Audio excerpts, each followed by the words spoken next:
Good? Yeah. This debate is one about collaboration, because that is at the heart of pan-Indian films, and we think that is something that's pretty cool. First, on setup then, what do these films actually do? And obviously, per the info slide, you simultaneously market and release them in multiple languages. But also definitionally, you involve multiple ethnic groups, because this is just the way these films are produced in real life. You include a large diversity of like different groups, and you put them interacting within those films. I'll note the comparative is regional films, where each region has its own industry. They make their movies in their own languages. I'll note that this is distinct. That is to say, in regional films, you target to specifically one audience, whereas on the comparative, you target like a broader scope of audience. First, in terms of representation, then why you get better films. In terms of representation, the first thing to explain is that you just get representation of far more ethnic groups on the outside.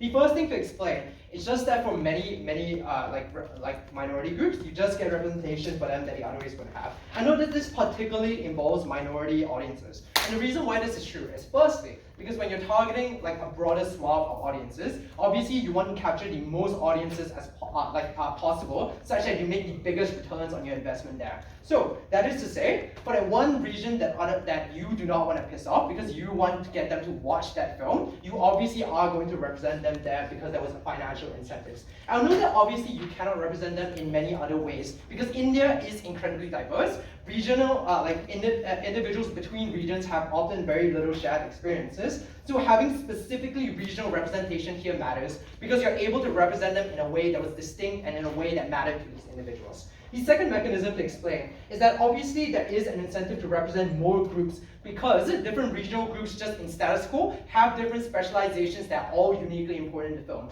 That is, Bollywood often has a specialization and a chokehold on the ways in which they tell stories and the ways in which you can structure narratives in a way to make it entertaining. Bollywood has a specialization in romance films, in big dramatic scenes, and obviously they have a specialization in this. But Hollywood has has a pretty good specialization in action. And the reason why obviously these are distinct is just because empirically they developed quite independently. That is, they had their own specialty in status quo when they developed their own regional films. And this cycled in and of itself such that each different region had its own specialty. So when you have a representation of all these groups, there's an incentive to want to tap into as many specializations as possible. And obviously that means you just get representation of a broad swath of groups there. But the last thing to suggest is that there just is demand for new content in status quo, and the easiest way that you can cater to this demand is by representing different minority groups or different regional groups in status quo. Because you're able to represent different experiences that individuals wouldn't have seen in status quo. That itself was a uniquely entertaining and uniquely important way of representing it. And I'll note here that this representation is likely to be somewhat good, because obviously these audiences value authenticity, especially if it is your specific regional identity that is being represented on film. If you see that particular film is not representing your group particularly well, that is, you're likely to do things like tell other individuals around you not to watch that. That is just I don't know, backlash argument. It's quite convincing. So if it is not authentic, obviously it's likely to flop in that region, and that is bad because you lose more money. So there's an incentive to represent them well. The third premise of this is to explain why comparatively, even if you don't buy that this representation is good, obviously there's just going to be a lack of representation under the side of negative. And that is to say, Bollywood has a monopoly over the Indian film cinema, and the reason why this is true is because this is the type of cinema that reached international success. So this is the one of the the only one that exists there. And I know that obviously this just is empirically true. The OIV probably knows this is true because if you ask any reasonable person what they know about Indian cinema, the only thing that they are likely to know is probably just that Bollywood exists. And obviously this explains why comparatively, smaller regional states under their side is unlikely to get representation because firstly, they are far more likely to be empirically, to lack capital empirically. But the second is just that there is just direct government incentives to try to suppress this under their side. Because I'll note in status quo, the way in which Modi is trying to allocate funding towards these different groups is to only preference those from Hindi-speaking regions because they have an incentive to want to make Hindi the national language there and to engage in cultural erosion. So this explains why, under their side, they're unlikely to get a large swath of representation. You get that to a larger degree on the other side. Before I move on, sure. Are some cultural groups larger than others? Yeah, but I think that's broadly fine in that you probably still want to be able to capture as many audiences as possible. That's probably okay. Why is this likely good? The first is to explain that representation in it of itself is good because it makes individuals feel good that they're seeing their experiences being represented on the big screen, and it as something that's particularly entertaining. But also when you represent your issues there, it's also pretty good. I don't know, it makes individuals feel good there. But the last and most important thing is that it likely reduces regional suppression by the state. And the reason why this is important is just because it's actively happening in status quo, and there is an impetus to stop this on the outside. The way this looks like in status quo is that there is quite large cultural genocide under the status quo. There is cultural erasure in the way Modi tries to suppress these films and try to get them off the market. The way we fix this is just by getting them represented in larger films. That is, we keep the culture alive by allowing them to be represented. That is a unique benefit under the side of Affirmative. Let's move on to the second question about why you get comparatively better films. And this is for two reasons. The first is just to explain that you comparatively get more funding here. Because pan-Indian films necessitates collaborations between regions. That is, you are able to get cross-funding and a larger net pool of investment there, because you're just pooling the amount of funds that you otherwise would have distributed to individual film industries. But the second reason why you just get more funding is because this makes films more lucrative under the side of Affirmative. That is, the audience is larger, you're able to sell more tickets, you're able to make a larger amount of return. So the amount of investment that investors are willing to put in prima facie is larger under the side of Affirmative there. And I'll note here, this is just pretty massive for the film industry, because I'm just going to give you a list of things that are important to films that you can only uniquely do with money. First, you get access to better technology. You get better cameras, you get better computers that are able to do things like generate CGI. You get skilled labor, you get better writers, you get people more experienced in these things. Obviously, that's good too. You get to be able to develop larger film sets, and you have to pay for all of these things. You're able to do shit like allocate budget for stunts and things like that, like when you blow up a car or whatever, you have to pay for the car and the explosives. Or, most importantly, you're just able to retain talent. And I know this is a separate path to victory for Affirmative, and that is, when you have iconic actors under status quo, it is important to retain them within Indian cinema. Because the reason why this is a problem under the side of negative is just that it's empirically true that these individuals often just leave to go to Hollywood when they get their names big. And the reason why we fix this under the side of Affirmative is we just access a larger pool of funding that we're able to keep them within Indian cinema. That is good there. And the last reason why you just get better films is just that there's a cross-pollination of ideas. Because you just now get an intersection between groups with different social norms. That is, the South is far more progressive and far more anti-BJP. But obviously, different regions just have different cultural norms. So when you mix these things together, you just get far better films there. Let's do impact on them. Firstly, when you get more entertaining films, you get better art, and that in and of itself has a benefit. But also just weigh the amount of benefit this has on individuals that watch these films and engage in this film type, like filmmaking. That was a pretty massive benefit. But the last thing is to suggest that you just have a moderating effect. That is, when you have different individuals with different views, like the producers or the viewers, you're able to compromise the most controversial subjects there. That is, you reduce sexism, all the problematic things that you get on the side of negative. You should have up.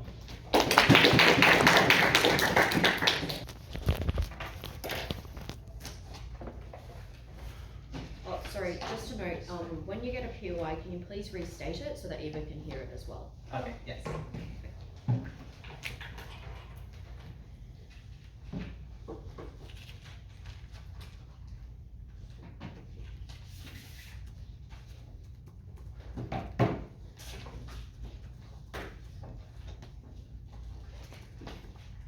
In a region of the world where there is intense diversity, and that means intense fractious natures between these ethnic groups, it seems unclear why such an antagonistic relationship between different minority groups would result in anything good being achieved by one group being able to create pan-Indian films, or would they have the incentive to represent these well? Rather, what we think on the negative team would occur with pan-Indian films is that the little representation that would occur would be caricatures of different vulnerable minority groups, and it's particularly bad in this case since these films are being prioritized above all else. 5 things in this speech. Firstly, I will be discussing a few things to set up, which is firstly, what does India kind of look like? Secondly, what these films are probably going to look like on both sides. Then thirdly, why culturally specific films are important. Fourthly, why the preference towards pan-Indian films necessarily pushes out these culturally specific films. And then fourthly, on why pan-Indian films are just inherently not a good thing. Firstly, on what does India kind of look like currently. So the main thing to note here is that India is immensely culturally diverse, that we agree with the opposition, geographically, ethnically, regions. And we'd also like to know it's often very fractious. This means that there is often quite a lot of conflict between these minority groups, and often they don't want to cooperate in many ways. Secondly, what do these films look like?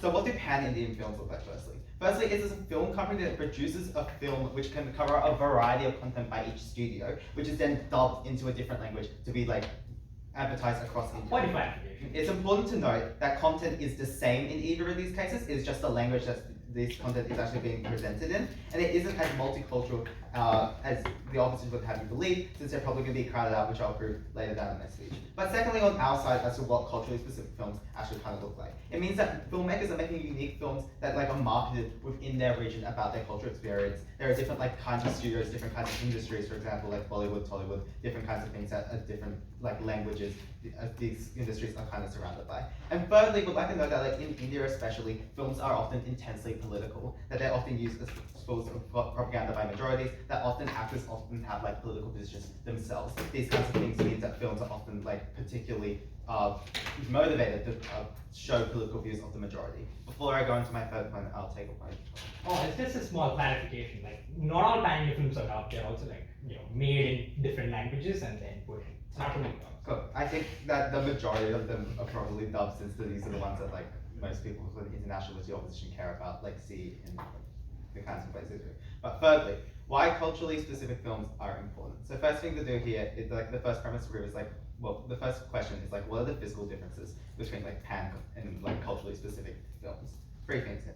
Firstly, we'd like to know in like culturally specific films, the actors and the people, like the staff and the cast, are probably from the specific region. They're probably going to be represented in this thing. To address the points that the opposition bring about, like actors, like a big worry about actors leaving like India, we'd like to know that like these films and the film industry in India is very unique. In terms of examples of actors like leaving, there's literally like Priyanka Chopra, and like that's all. These kinds of actors are probably going to be stuck in these industries because it is as I've noted in my setup, India is very like specifically different to every other region in the world and how film operates there. But secondly, the film is probably filmed within the region, mostly just to like reflect and like engage them in relatable content. Like it's easier to relate something that happened in your own region. And then secondly, finally, like it's easier just economically to film in somewhere close to you. But thirdly, we'd like to note like the economic funding mechanisms that the opposition bring. Like the motive of companies to accommodate the majority, especially when the majority has specifically bad intentions and bad views of minorities, does not mean that they're going to do this, like represent minorities in a good way. It means that they're going to represent the minority in the way that the majority sees them. We can see this in ways that like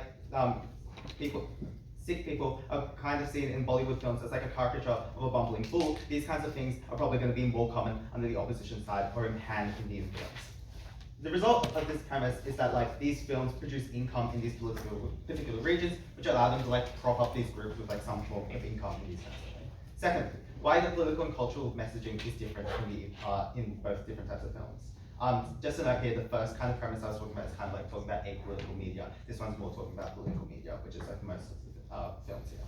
Firstly, it depicts various cultural and religious issues that are like specific to these regions. For example, in like Punjab, like films might be about like religious oppression regarding like Sikhism. It represents like things like such as oppression, and these things we think are important because it's important just like in terms of representation, which the opposition agrees on. But secondly, we think that there is like a normalization. It doesn't have to necessarily be about oppression. It can just be about the normalization of specific cultures existing in these certain films, and we think that's valuable in and of itself. Thirdly, we'd like to note like the direct political messaging of actors with direct political decisions that occurs in India means that their presence often has a political message, and this can have different messaging effects depending on which film that you're kind of watching. Thirdly, why this could foster better cultural discourse. We think it's just statistically more likely if you get more films that are produced by a minority, there's more chances of it going viral. But secondly, we think that it's like an opportunity for actors' careers to skyrocket in terms of getting their big break. There's benefit of like representation to others. But thirdly, there's like a greater pool of media for people who are interested, or international audiences, or even people of the specific minority to understand their own experiences better, where they're able to reflect on the specific things that happen to them. So what is the impact of all of these premises? Firstly, it allows, on our side, where culturally specific films allow for a multifaceted film industry in a very diverse country, which is very important. It's exclusive because there's very strong structural things under the opposition's world that stop minorities being represented properly, such as the need to appeal to a very antagonistic majority. Secondly, there's some representation through like unique stories. This is good in and of itself, as you always concede, and it could be better done because it's done by people who actually care and actually know this kind of thing. This is like, and perhaps like a marginal benefit, there's probably some better discourse because the actual like media that you're going to talk about is probably better produced and better reflective of what's actually happening.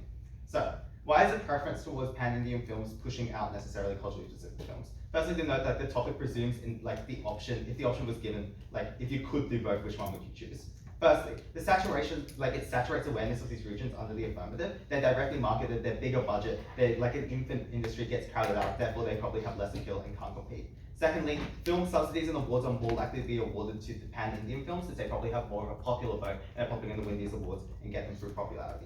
Thirdly, actors and talents are more likely to remain within like a massively more successful media capital where it exists, which means that's like kind of brain drain for the entertainment industry, which means that the motives for success mean that they're probably less likely to stay in a culturally specific industry. The result of that argument is that like when both exist, there's like a tendency towards like pan-Indian films to have more resources, and therefore it's important to have like for us to have a preference towards culturally specific films since they are, as I've stated, provide unique benefits. Thirdly, why pan-Indian films are probably bad. But firstly, often cater towards specific religious and cultural like norms. For example, like the majority in like currently in India is like Hindu Indian like nationalism. It's often very antagonistic to other minorities. It's quite like select in who it tries to represent properly. For example, in the Kashmir Files, it's quite antagonistic towards Muslims, which the film was produced by northern India. Mohabbatar, that like there's like characters of Sikh man being like foolish and bumbling. Therefore, it seems that these kind of things are probably representation that is caricatures of minorities. Their lack of overlap between their experiences leads to a lack of understanding or a lack of like desire to properly represent. That means there's a huge ideological tilt towards the majority. Not only since these films are the ones that are going to be presented, these are what international audiences will view, and that's an inherent conflict with like bad, mistaken representation of warped perception. It also stifles growth because like international audiences are probably not going to want to do this, and therefore I am very proud to negate.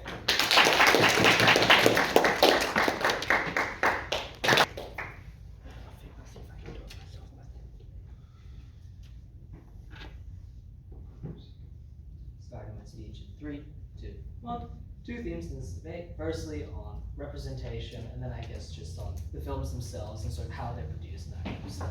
Obviously, some of it will have to get. So, firstly, on representation, I think what they tell you here is mainly just that it's better when these things are produced locally because they can mainly look at like local issues or stuff. 2 responses here. Firstly, like no one actually sees these movies outside of these regions. What that means is that it's very unimpactful that you actually make a movie on this local issue.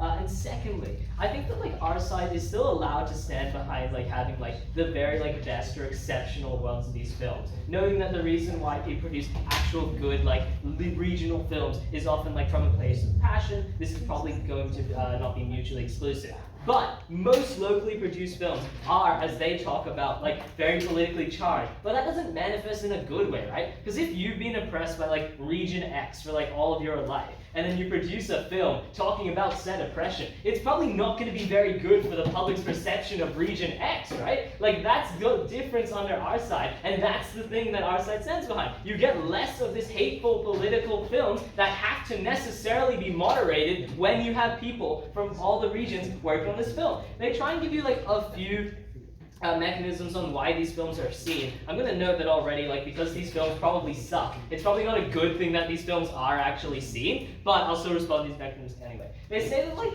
at the point at which there's a lot of these films, it will like go viral and people will understand it. This is just like a really flawed premise because it's in a different language. Like clearly no one outside that area who understands that language can see it or understand the clip at that point. Secondly, they tell you that like actors go viral from this and like it's better for their careers. I guess like while this is true, it's probably not mutually exclusive as well, just because I think we can still say that actors would get hired by Bollywood. Like obviously not every Bollywood project can like get all the top actors, right? So they can still be come to prominence under our side. And then finally, Yeah, they tell you that this is a way for like areas to understand like their own history or something like that. But this is just not a unique way for this to occur, right? Like I'm pretty sure areas like know their own oppression already. They already know what's happened to them. Plus, I don't think this is a very good way of actually understanding what has happened because as we tell you and as they admit, these are going to be very, very politically charged films. They're not going to be like accurate representations and things like that. If they have a reason why, I'd love to hear it in a POI. Point. Yeah. Not every film is political, so why would every film out of a certain area be political? Then why did your first speaker say every film was political, bro? Like, be consistent in your characterization. But clearly, if not every film is political from that region, not every Bollywood film is going to be political either. Like, you have to accept that under both sides. But also, yeah, I'd also note that a Bollywood film is unique for being able to understand, like, the culture it's depicting. That is because under their side, people from other regions just don't understand each other that well because there are such massive cultural divides. Our side is uniquely able to do that, and film is the unique way of doing it. Their side is not the unique way for cultures being able to understand like their own struggles or whatever. So that takes out their point on there. I don't really think they like they try and deal with our representation here by just saying that like, oh, you cater the majority. This is just not true. I'll also note that in India, there's no major majority. That is, the different regions are all very populated. It's not like any specific region has like 70, 60, 50% of like the actual film. So if you just cater to one region, you're gonna terribly flop in like all the other regions. And note, because you are a pan-Indian film, you are in all of these regions, and that's the difference between our side and their side. Under their side, you do cater the majority because you have no interest in those other regions because you know those other regions are never going to watch your film otherwise anyway. Under our side, your film is a pan-Indian film. You are specifically marketing it to go to every other area. At that point, you must like be somewhat sensitive, right? And I think like this is just very like intuitive. If you're producing a film that you want all of Australia to see, and the film like demonizes like Victoria or something, that's probably not a good thing. But if your film was only being seen in New South Wales, you can probably get away with demonizing Victoria. That's like the analogy that you should draw here. All right. On the point that we tell you about how we retain talent better, they tell us that like, oh, these people are actually going to stay because it's really hard to leave economically. I think this is just a bit assertive. Like, they obviously get paid pretty well economically in other places. And I'll also just note that they are willing to trade off like some level of like staying where they grew up and stuff, just because local films like often do have a much lower budget, they can't pay their stars as much, and they don't feel comfortable starring in these Bollywood films that are in the status quo like really bad, right? Because they tell us stuff that like, oh, like look at the current films of like where sick people are portrayed as a bumbling fool. Yeah, and I'll note in the status quo, it's mostly not pan-Indian films. So why do you think that characterization occurs? It's clearly because you don't have that incentive to like appeal to a sick audience because you're not in regions where they are a majority, right? At the point at which you now need to appeal to those people, it doesn't make sense to portray them in that kind of way, right? And then finally, yeah, and this also just hurts their other mechanism because they tell you that, oh, Bollywood films are bad internationally. I'll just note that like their side is the one that gets worse Bollywood films internationally because they don't have this moderating effect, right? And yeah, I think just like very obviously, that just you cannot cater to a majority when like there is no clear majority to cater to. And at the very least, this is still better than the status quo because in the status quo you only have to appeal to one section. Under our side, you have to at least take those other sections into account. This is necessarily better than what their side has to stand for. Yeah. If the rest of Australia found it really funny to be mean to Tasmania, do you think that would be a viable strategy to make a movie about? No, I don't think it would be a viable strategy if you have to appeal to all of these markets at the same time, right? But also no, there's no like really, really small minority that you can appeal to in the same way like Tasmania is like barely any people compared to Australia. There's no really small minority. Like even like a really small religious group is still in India, especially where a very large population, is still in like millions, right? Like just not appealing to those people is just worse. But I'll also note this is just not comparative to their side, right? Because if the film is never meant to be seen in Tasmania anyway, clearly you can make fun of Tasmania with much more certainty that's not going to have any bad repercussions.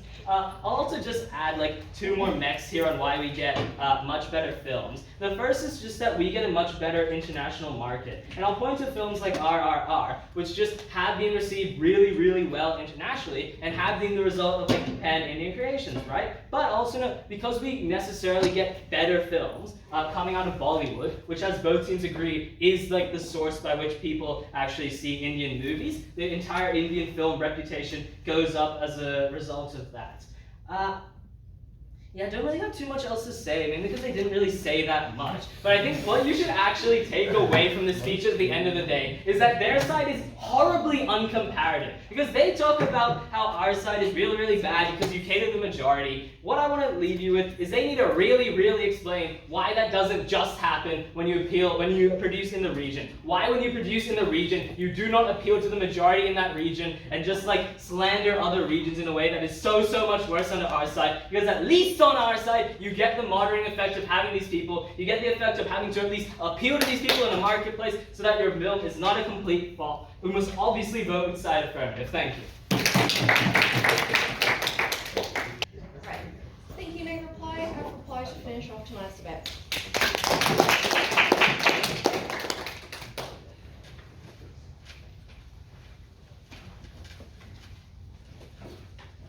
I think the negative team simply loses on the comparative.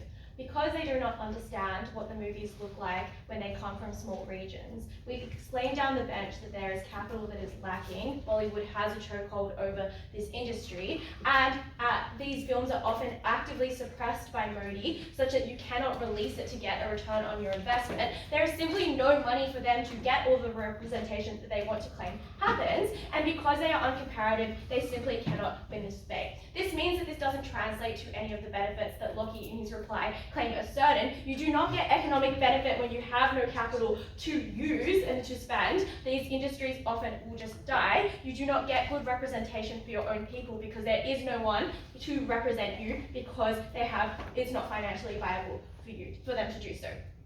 The second comparative is just like, I don't think they understand what the movies that come from Bollywood look like, because this is something that they obviously have to defend. We tell you down the bench that firstly, often these Bollywood movies are just a mouthpiece for the BJP. They have lots of Hindutva messaging, meaning that it is this messaging is quite extreme. It is repressive for a lot of minorities who Modi has an active incentive to engage in cultural genocide against. But secondly, we tell you that the themes are often just independently of this, quite regressive. We tell you that often in Bollywood there is lots of stalking of women, and that's seen as socially acceptable, whereas when you have films from Kerala, like in Bollywood films, you do have more progressive themes, and there is a moderating effect there. And this all just tells you that there is an imperative for you to have a lot of these minority groups working together as a bloc. A negative team says that they can't work together at 3neg, but we tell you that just because they are different, it doesn't mean that you can't include highlights of each culture, like this isn't in contention. We also tell you that these people have self-selected to work together such that there is an incentive there. And all of the stuff that Markus tells you thirdly about why there is a need for societal survival is the imperative for them to work together. All of the stuff that Markus tells you about how these people need funding, how these people need to access a greater audience base in order to get a return on investment, gives you the imperative for them to work together. I don't think that claim stands, which means that all of our benefits stand, because when these groups work together, they can insulate themselves from active suppression from Modi. In order for the negative team to win, then you need to believe that, Modi can suppress all of the pan-Indian films, but they can't suppress all of the regional films. Obviously, this is quite silly, because when you gang together, you have more capital, you have more of an insulation against backlash from the minority. Which means that we just simply win on the comparative, but we also just win on individual benefits of these pan-Indian films. Because we get greater representation, you can just merge people, because you have everyone having a seat at the table. This is really good. They say that you're likely to just be crowded out by the majority, and all of the reasons why they give you are just reasons as to why Bollywood films in the status quo are bad. They say that there is, you need to canter to the majority. I don't think this is true. And the second reason why they say that the representation is bad is just because you'll get the most privileged people from each group to to be the ones who have the say in terms of representation. But if you have to have someone, as Addis tells you, from Bengal, which is just like going to have a lot of lower class people, Kerala, which has middle class people, you are going to get a diversity of ideas and a diversity of opinions, and this directly translates to better benefits because we give you better messaging, you get a cross-pollination of ideas, you get a moderation of ideas, you get better art at all. So if you believe that you get more capital on our side, you have to believe that we win this debate because we get better films and we get greater messaging associated with those films.